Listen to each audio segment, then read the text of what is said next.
মাদক বিরোধী অভিযানে আবারও সক্রিয় র্যাব ও কুমিল্লা জেলা প্রশাসন। ঢাকা চট্টগ্রাম মহাসড়কের কুমিল্লার ১৪ গ্রামে চালানো হয়েছে যৌথ অভিযান। হোটেল ঘেঁষে চলা অবৈধ কার্যকলাপ বন্ধে র্যাব ১১ এবং জেলা প্রশাসনের উদ্যোগে এই অভিযানে এক যুবককে আটক এবং ২ জনকে কারাদণ্ড দেয়া হয়েছে।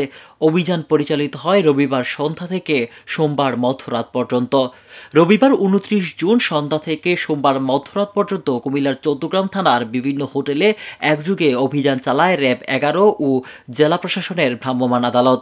অভিযানে ৩ জনকে আটক করা হয়। তাদের মধ্যে প্রকাশ্যে মাদক বহনের দায়ে মোহাম্মদ আব্দুল জলিলকে ৬ মাসের কারাদণ্ড এবং মোহাম্মদ আমির হোসেনকে ৩ মাসের বিনাশ্রম কারাদণ্ড দেওয়া হয়। এই সময় মোহাম্মদ আবু বকর নামের এক যুবককে মাদকসহ আটক করে জিজ্ঞাসাবাদের পর কুমিল্লা কোতোয়ালি থানায় হস্তান্তর করা হয়।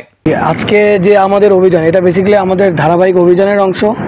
আমরা নিয়মিতভাবে প্রতি মাসেই আমরা এই ঢাকা চট্টগ্রাম মহাসড়কের পাশে যে ব্যাঙের ছাতার মতো গজিয়ে ওঠা যে খাবার হোটেলগুলো, বিশেষ করে ট্রাকের ড্রাইভারদের জন্য যে খাবার হোটেলগুলো রয়েছে, এই হোটেলগুলোতে আমরা নিয়মিতভাবে অভিযান পরিচালনা করে থাকি।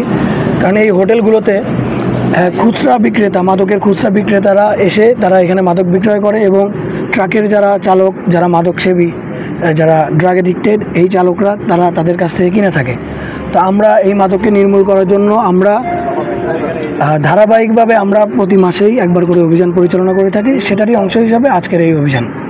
তো আমরা ইতিমধ্যে অনেকগুলো খাবারের হোটেলে রেড দিয়েছি এবং সেখানে আমরা তল্লাশি করে আমরা 2টি হোটেলে আমরা মাদক পেয়েছি এবং সেখানে তারা বিভিন্ন ট্রাকের চালকদের কাছে বিক্রি করছিল এবং আমাদের সাথে জেলা প্রশাসনের ম্যাজিস্ট্রেট রয়েছেন। আমরা আটককৃত ব্যক্তিদের বিরুদ্ধে যথাযথ আইনানুগ ব্যবস্থা গ্রহণ করব। র্যাব গোপন সংবাদের ভিত্তিতে এই অভিযান পরিচালনা করে। ১৪ গ্রামের হোটেলগুলোতে যে মাদকের আসর বসে তা বন্ধে তাদের নিয়মিত অভিযান চলবে বলেও জানান। র্যাব আরও জানায়, অভিযুক্ত আব্দুল জলিল বরিশালের হিজলা উপজেলার আলী আহমেদের ছেলে। অপর আসামি আমির হোসেন কুমিল্লার ১৪ গ্রামের ঈশানচন্দ্রনগর গ্রামের বাসিন্দা এবং আটক আবু বকর কুমিল্লা কোতোয়ালি থানার হরিপুর গ্রামের হাফেজ আহমেদের ছেলে। গ্রেফতারকৃতদের কুমিল্লা জেলা কারাগারে পাঠানো হয়েছে এবং আবু বকরের বিরুদ্ধে নিয়মিত মামলার প্রস্তুতি চলছে। যে মহাসড়কের যে পাশটি রয়েছে, পাশে বিভিন্ন ধরনের ব্যাঙের ছাতার মতো যে হোটেলগুলো তৈরি হয়েছে, সেখানে আসলে যে খাবারের চেয়ে আসলে মাদকটাই তারা মাদক ব্যবসা করছে। তো এই জন্য আমরা গতকাল উপজেলা প্রশাসন থেকে সেনাবাহিনী এবং বাংলাদেশ আনসার, যে ইউনোর যে নিরাপত্তা যে বাহিনী রয়েছে আনসার, তাদের সহযোগিতা নিয়ে ইউনো গতকাল 5টি টিম আসলে যে 4টি মোটরসাইকেল এবং একটি ট্রাক ভাড়া করেছে। ট্রাক ভাড়া করে এই 5টি টিমকে 5টা হোটেলে পাঠিয়ে সেখানে ক্রেতা সেজে কিছু মাদক তারা নিজেরাও কিনেছে, এটা আইডেন্টিফাই করার জন্য কিনে আমরা সেখানে মোবাইল কোর্ট পরিচালনা করেছি। গত অভিযানটা তারা নিজেদের উঠে দিচ্ছে, তারা সন্ধ্যা থেকে এই অভিযানটি পরিচালনা করছে।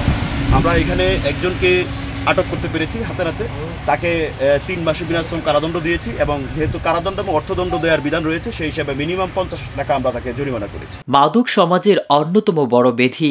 এই ব্যাধি নির্মূলে আইনশৃঙ্খলা বাহিনীর এমন উদ্যোগকে স্বাগত জানাচ্ছে সচেতন মহল। র্যাব ও প্রশাসনের পক্ষ থেকে জানানো হয়েছে ১৪ গ্রাম সহ আশপাশের এলাকায় এই অভিযান অব্যাহত থাকবে। কুমিল্লা থেকে হাবিবুর রহমান মুন্নার রিপোর্ট, আমার বার্তা ডিজিটাল।